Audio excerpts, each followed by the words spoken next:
ती म्हणजे अभिनेता दिनो मोरियाच्या अडचणीत आता वाढ झालेली आहे। मिठी नदी गाळ घोटाळा प्रकरणी दिनो मोरियाच्या मुंबईतील घरी ईडीनं छापेमारी केली आहे। या प्रकरणी त्याची मुंबई पोलिसांच्या आर्थिक गुन्हे शाखेकडून 2दा चौकशी करण्यात आली आहे। दिनोचा भाऊ सॅन्टिनो याची ही चौकशी करण्यात आलेली आहे। मिठी नदी घोटाळा प्रकरणातील मुख्य आरोपी केतन कदम याचे अभिनेता दिनो मोरिया आणि त्याच्या भावाशी फोनवरून संभाषण झाल्याचं आढळले। त्यानंतर त्यांची चौकशी करण्यात आली आहे। थेट जाऊयात आमचे प्रतिनिधी संजय गड्डे यांच्याकडे। संजय, काय अपडेट्स मिळतात या प्रकरणातले?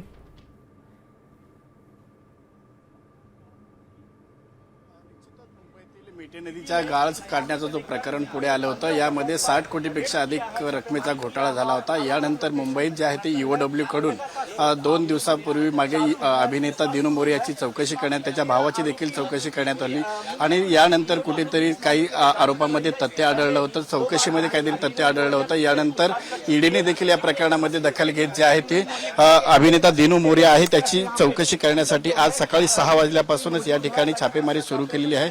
मुंबईच्या वांद्रे पश्चिमेकडील जो दिनो मोरियांचा जो बंगला आहे, मोरिया विला म्हणून प्रसिद्ध आहे आणि या बंगल्यामध्ये सकाळी 6 वाजल्यापासून ईडीचे तब्बल 6 अधिकारी या ठिकाणी छापेमारी करत आहेत। आणि आपण जर पाहिलं तर मुख्य आरोपी जो आहे केतन कदम आणि जय जोशी यांना देखील या प्रकरणामध्ये अटक झाली होती। कालच जय जोशीला जामीन देखील मंजूर झाला होता।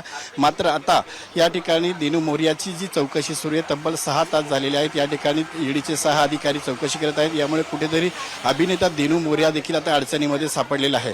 मात्र आता या ईडी अधिकाऱ्यांना या ठिकाणी छापेमारीमध्ये नेमकं काय कागदपत्र हाती लागतात हे पाहणं देखील तितकं महत्त्वाचं असणार आहे। कारण मुख्य आरोपी जो आहे केतन कदम याच्यासोबत आणि त्याच्या भावासोबत जे आहे ते दिनो मोरियाचे अनेकदा फोन कॉल झालेले होते, व्हॉट्सअप चॅट देखील झाले होते। या चॅटच्या आधारावरतीच दिनो मोरियाची आता चौकशी देखील सुरू आहे। आणि आपण जर पाहिलं तर दिनो मोरियाच्या अडचणी वाढलेल्या आहेत हे यातून स्पष्ट होतंय। धन्यवाद संपूर्ण माहितीसाठी।